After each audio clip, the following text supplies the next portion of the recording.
మీకందరికీ శుభములు.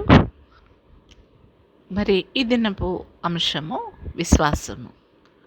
మనము అనుదినము ధ్యానించుకుంటున్నటువంటి వాక్యము గలతీయులకు రాసినటువంటి పత్రిక 5వ అధ్యాయము 22వ వచనములో 9 ఆత్మఫలములను గురించి మనము ధ్యానిస్తూ ఉన్నాము. 7వ మాటగా ఈరోజు విశ్వాసము గురించి మనము కొన్ని నిమిషాలు దేవుడు మనతో మాట్లాడునుగాక. విశ్వాసము, మరి లోకమంతా కూడా విశ్వాసముతో మీదనే నిలబడి ఉన్నది. దేవుని మీద విశ్వాసము, భర్త మీద విశ్వాసము, భార్య మీద విశ్వాసము, పిల్లల మీద విశ్వాసము. ఈవెన్ మనము ఒక డ్రైవింగ్ చేయాలంటే కూడా నేను కరెక్ట్గా డ్రైవ్ చేయగలననేటువంటి కాన్ఫిడెన్స్, ఎగ్జామ్ రాస్తున్నా నేను చక్కగా చదువుకున్నాను, నేను చేయగలను అనేటటువంటి ఒక విశ్వాసం. మరి ఈరోజు బాగలేకపోయినా రేపు బాగైపోతాననేటటువంటి ఒక విశ్వాసముతోనే మానవులందరం కూడా ఒక హోప్ తోటి, మరి విశ్వాసముతో మనం ముందుకు వెళ్తున్నాం.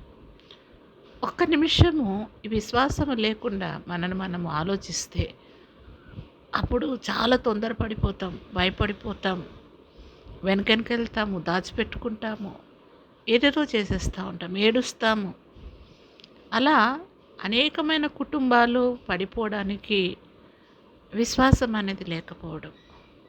భర్త మీద భార్యకు విశ్వాసం లేదు, భార్య మీద భర్తకు విశ్వాసం లేదు, పిల్లల మీద విశ్వాసం లేదు, మరి మన పనివారి మీద విశ్వాసం లేదు, ఎక్కడేమెత్తుకెళ్తాడో అని. అలా మనము ఒకవేళ ఈ విశ్వాసం అనేది మనలో లేకుండా ఉంటే ఒక్కొక్క క్షణం కూడా మనకు భారమైపోతుంది. అయితే ఈ యొక్క విశ్వాసము అనేది దేవుడు మనకిచ్చినటువంటి ఆత్మఫలము, మంచి ఫలము. చెడ్డవాటి విషయమే విశ్వాసం కలిగి ఉండుట కాదు. ఈరోజు నేను మంచిగా దొంగతనం చేయగలను, ఈరోజు చెడ్డ పని చేయగలను, లేకపోతే మనమంతా రాంగ్ వేలో పోతూ ఓవర్ కాన్ఫిడెన్స్ తోటి మనము వెళ్ళిపోతూ ఉంటాం. కానీ అది ఎక్కడో దెబ్బతీస్తుంది. Somewhere will be stuck, failures ఎదుర్కొంటాం. కానీ నేను అటువంటి విశ్వాసం కాదు, కానీ దైవిక విశ్వాసం గురించి నేను మాట్లాడుతున్నాను. దేవుని మీద మనం విశ్వాసము కలిగి ఉన్నప్పుడు మన భారమంతా కూడా పోతుంది. ఆయన మనను భరిస్తాడు. మనం ప్రార్థించినప్పుడు మనం అడిగినటువంటి ప్రతి విజ్ఞాపన, ప్రతి అవసరత మరి దేవుడు మనకు చేస్తాడు. ఆయన నమ్మదగిన వాడు అని మనం విశ్వాసము పెట్టుకోవాలి. మన పితరులు హీబ్రూస్ 11th చాప్టర్లో విశ్వాసుల గుంపు, మన పితరులు అబ్రహాము మరి దేవుని మీద విశ్వాసం పెట్టుకొని ఉన్నాడు, నీతిమంతుడుగా తీర్చిదిద్దబడ్డాడు. మనం ఎన్ని పనులు చేస్తున్నాము, ఎన్ని త్యాగాలు చేస్తున్నాము, ఎన్ని దాన ధర్మాలు చేస్తున్నాము, ఎన్ని మంచి పనులు చేస్తున్నామని కాకుండా మనం ఎంత విశ్వాసము కలిగి జీవిస్తున్నాం, మరి అది ఇంపార్టెంట్. దేవుని మీద మనం విశ్వాసం ఉంటే మరి దేవునికి కూడా ఇష్టం. విశ్వాసము లేకుండా దేవునికి ఇష్టడై ఉండుట అసాధ్యమని దేవుని వాక్యం చెప్తుంది.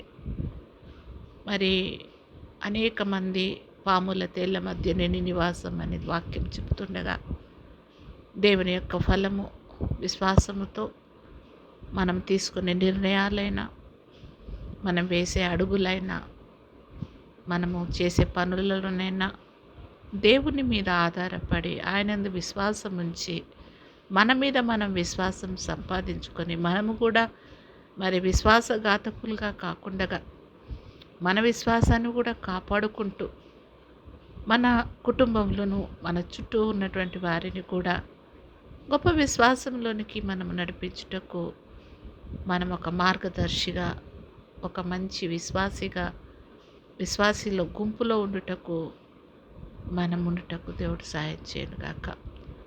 మరి అవిశ్వాసుల మధ్యలో నెగిటివ్ థాట్స్, నెగిటివ్ టాక్, వీళ్ళ మధ్య మనం కూర్చున్నప్పుడు మనకున్నటువంటి విశ్వాసం కూడా పోతుంది. వాళ్ళలాగానే ఆలోచిస్తాము. ఈ ఈ రేపు నేను ఇంటర్వ్యూకి పోతున్నా, నేను తప్పకుండా దాంట్లో సక్సెస్‌ఫుల్ అవుతాను అంటే, పక్కన ఒక అవిశ్వాసి ఉండి ఏమవుతావు ఇప్పటివరకు కాలేదు ఇప్పుడైతదా అని ఆ అవిశ్వాసమైనటువంటి నెగెటివ్ థాట్స్ మనకు వచ్చినప్పుడు, మనలో వేసినప్పుడు మనకున్నటువంటి శక్తి అంతా పోతుంది. మనం ఆ ఎగ్జామ్ కూడా, ఆ ఇంటర్వ్యూ కూడా సరిగా చేయలేం. So we should have fellowship with believers.